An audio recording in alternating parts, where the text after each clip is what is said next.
नाजरीन, मछली पानी में क्यों रहती है? मछली के मुंह में जुबान क्यों नहीं होती? मछली ज़िबा नहीं की जाती, फिर यह हलाल कैसे होती है? हुजूर नबी करीम रऊफुर रहीम सल्लल्लाहु अलैहि वसल्लम और हजरत अली करमल्लाहु वजहुल करीम ने मछली के हवाले से क्या इरशाद फरमाया, यही हमारी आज की वीडियो का मौजू होगा। और आज हम आपको मछलियों के मुतालिक हैरान कुन हकायक बताएंगे।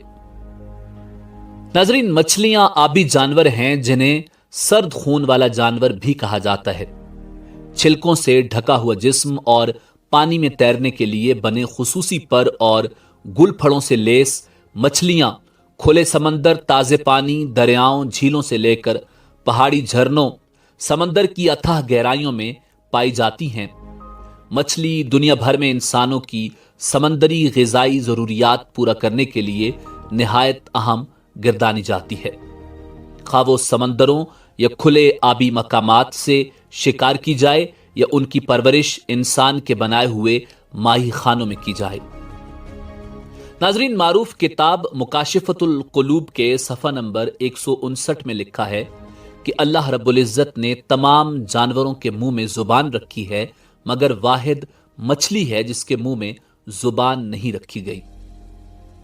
मछली के मुंह में जुबान न होने की वजह यह है कि अल्लाह ताला ने तमाम फरिश्तों को हजरत आदम अलैहिस्सलाम को सजदा करने का हुक्म दिया, तो उस मौका पर इब्लीस ने सजदा करने से इनकार कर दिया। तो उस मौका पर अल्लाह ताला ने उसे मस्ख शुदा सूरत में जमीन पर फेंक दिया।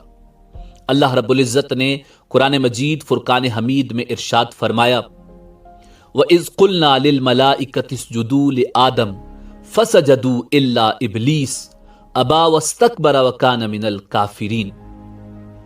नाज़रीन, इब्लीस समंदरों की तरफ निकल गया जहां उसकी सबसे पहले मुलाकात मछली से हुई। शैतान ने हजरत आदम अलैहिस्सलाम की तख्लीक का किस्सा मछली को सुनाया और कहा कि आदम समंदर और दरियाओं का शिकार करेगा और मछलियों को अपनी खुराक बनाएगा, जिस पर मछली ने तमाम दरियाई जानवरों को हजरत आदम अलैहिस्सलाम की तख्लीक की कहानी सुनाई। मछली को यह कहानी सुनाने की वजह से जुबान जैसी नेमत से रब कदीर ने महरूम कर दिया। एक दिन एक शख्स हजरत अली करमल्लाहु वजहुल करीम की खिदमत में हाजिर हुआ और पूछने लगा कि हर जानवर के मुंह में जुबान होती है, मगर मछली के मुंह में जुबान क्यों नहीं होती, और मजीद ये कि मछली सिर्फ पानी में ही क्यों रहती है। हजरत अली करमल्लाहु वजहुल करीम ने इरशाद फरमाया कि अल्लाह ने मछली के मुंह में जुबान भी दी थी और इसको ये ताकत भी दी थी कि खुश्की पर चल सके, मगर अफसोस कि इसने खुद पर जुल्म किया और अल्लाह की उन नेमतों से महरूम हो गई। वो शख्स कहने लगा कि कौन सा जुल्म? तो हजरत अली करमल्लाहु वजहुल करीम ने फरमाया, जब अल्लाह ने आदम अलैहिस्सलाम में रूह फूंकी और यह हुक्म दिया कि हर फरिश्ता आदम को सजदा करे, तो तमाम फरिश्तों ने हजरत आदम अला नबीना अलैहिस्सलाम को सजदा किया, मगर इब्लीस ने इनकार कर दिया और कहने लगा कि मैं आदम से बेहतर हूं, और कहने लगा कि अल्लाह ने मुझे आग से पैदा किया और आदम को मिट्टी से, मैं क्यों सजदा करूं।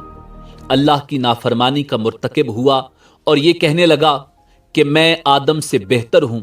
उस जुर्म की पादाश में इब्लीस को जन्नत से निकाल दिया गया और वो बदसूरत बनाकर जमीन पर गिरा दिया गया।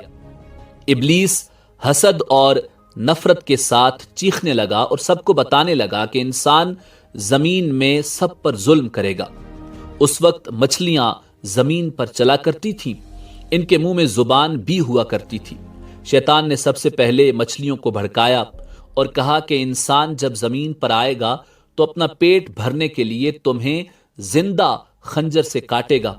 मछली ने जब ये सुना तो समंदर में हर एक आबी जानवर को इंसान के खिलाफ भड़काने लगी। तो यूं अल्लाह रब्बुल इज़्ज़त ने मछली के मुंह से जुबान को गायब करके उसके मुंह में मोबाल पैदा कर दिया। ये बात किताब मुकाशिफतुल कुलूब के सफ़ा नंबर 159 पर मौजूद है। यह हुक्म नाफिज कर दिया गया कि कोई भी इंसान तुम्हें जिंदा नहीं काटेगा, बल्कि तुम्हारी हद हमने पानी तक महदूद कर दी है। تم جب بھی پانی سے باہر نکلو گی خود ہی تڑپنے لگو گی۔ اسی لیے مچھلیاں جب پانی سے جدا ہوتی ہیں تو تڑپنے لگتی ہیں اور ان کا سارا خون ان کے گلے میں آ کر اکٹھا ہو جاتا ہے۔ یہی وجہ ہے کہ مچھلی کو ذبح نہیں کیا جاتا۔ کسی بھی جانور کو ذبح کرنا اس لیے واجب ہے کہ جانور کا سارا خون گوشت سے الگ ہو کر بہہ جائے۔ اللہ رب العزت نے مچھلی پہ یہ قانون نافذ کر دیا کہ پانی سے جدا ہو کر تڑپنے لگتی ہے اور اس کا سارا خون اللہ کے حکم سے اس کے گلے میں آ کر جمع ہو جاتا ہے، اور اسی وجہ سے مچھلی کا گوشت خون سے پاک ہو جاتا ہے۔ احناف کے نزدیک سمندری مخلوقات میں سے صرف مچھلی کا کھانا حلال ہے۔ مچھلی کے علاوہ کسی اور سمندری جانور کا کھانا جائز نہیں ہے۔ پس سمندری مخلوقات میں سے صرف مچھلی حلال ہے، اور مچھلی کی انواع و اقسام میں مچھلی کے ماہرین کی رائے معتبر ہے کہ وہ مچھلی ہے یا نہیں۔ اہل لسان اور اہل لغت کے بعد آخری رائے ماہرین ہی دے سکتے ہیں، لہٰذا سمندری مخلوقات کی جو قسم اہل لغت اور ماہرین کے مطابق مچھلی کی قسم ٹھہرے گی صرف وہ حلال ہوگی، اور جو مچھلی کی اقسام میں سے نہیں ہوگی وہ حلال نہیں ہوگی۔ لہٰذا فقہ حنفی کے مطابق یہ سوال بنتا ہی نہیں کہ مچھلی کی کون سی قسمیں حرام ہیں۔ بہرحال اگر ماہرین کہیں کہ یہ مچھلی ہے تو وہ حلال ہے۔ بعض اوقات سمندر میں سانپ بھی موجود ہوتے ہیں جنہیں کچھ ماہرین مچھلی کہتے ہیں اور کچھ سانپ کہتے ہیں۔ ناظرین، صحیح بخاری کی حدیث نمبر 3329 میں یہ ذکر موجود ہے کہ حضرت عبداللہ ابن سلام رضی اللہ تعالی عنہ کو جب رسول کریم صلی اللہ علیہ وآلہ وسلم کے مدینہ تشریف لانے کی خبر ملی تو وہ آپ کی خدمت میں آئے اور کہا کہ میں آپ سے 3 چیزوں کے بارے میں پوچھوں گا جنہیں نبی کے سوا اور کوئی نہیں جانتا۔ قیامت کی سب سے پہلی علامت کیا ہے؟ وہ کون سا کھانا ہے جو سب سے پہلے جنتیوں کو کھانے کے لیے دیا جائے گا؟ اور کس چیز کی وجہ سے بچہ اپنے باپ کے مشابہ ہوتا ہے؟ آپ صلی اللہ علیہ وآلہ وسلم نے فرمایا کہ جبریل علیہ السلام نے ابھی مجھے آ کر اس کی خبر دی ہے۔ اس پر حضرت عبداللہ رضی اللہ تعالی عنہ نے کہا کہ ملائکہ میں تو یہی یہودیوں کے دشمن ہیں۔ حضرت صلی اللہ علیہ وآلہ وسلم نے فرمایا قیامت کی سب سے پہلی علامت ایک آگ کی صورت میں ظاہر ہوگی جو لوگوں کو مشرق سے مغرب کی طرف ہانک کر لے جائے گی، اور سب سے پہلا کھانا جو اہل جنت کی دعوت کے لیے پیش کیا جائے گا وہ مچھلی کی کلیجی پر جو ٹکڑا لٹکا رہتا ہے وہ ہوگا۔ اور بچے کی مشابہت کا جہاں تک تعلق ہے تو جب مرد عورت کے قریب جاتا ہے اس وقت اگر مرد کی منی پہل کر جاتی ہے تو بچہ اسی کی شکل و صورت پر ہوتا ہے، اور اگر عورت پہل کر جائے تو بچہ عورت کی شکل و صورت پر ہوتا ہے۔ یہ سن کر حضرت عبداللہ ابن سلام رضی اللہ تعالی عنہ بول اٹھے کہ میں گواہی دیتا ہوں کہ آپ اللہ کے رسول ہیں۔